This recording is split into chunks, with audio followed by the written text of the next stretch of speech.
Welcome back, Rangers. It looks like we had a couple guys here asking about blunt stalls to Fakie. How can we get them done like Daewon? Let's get that started. Do your blunt stalls look like this? Or like this?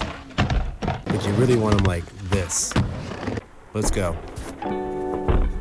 Before we get started, and you hesitate to make any more changes, go ahead and hit that like, hit that subscribe, and let's continue with this great content. One key point tip to making this blunt to Fakie happen is not hesitating to pull all the way back from the coping and getting back into transition.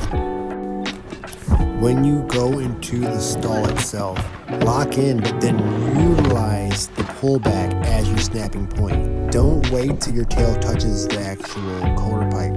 Pull back and snap immediately, pulling all the board back past the coping and landing into the transition.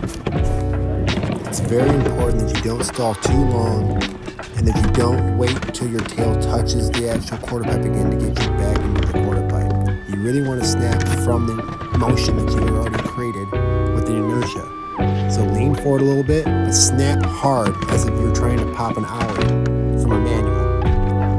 And then hold your position to go past the coping and land. It's one of those tricks you have to feel comfortable being uncomfortable, but you'll get it eventually. I would personally start with the blunt to rock the Fakie.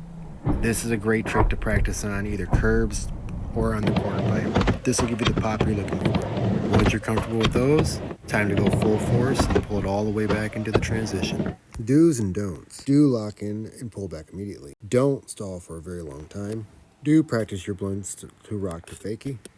Don't lean back and have your tail touch the quarter pipe before popping in. Do hold position from the ollie to help clear the coping, and do not force your landing. Just remember, the steeper the quarter pipe, the easier it is to bounce back into the transition.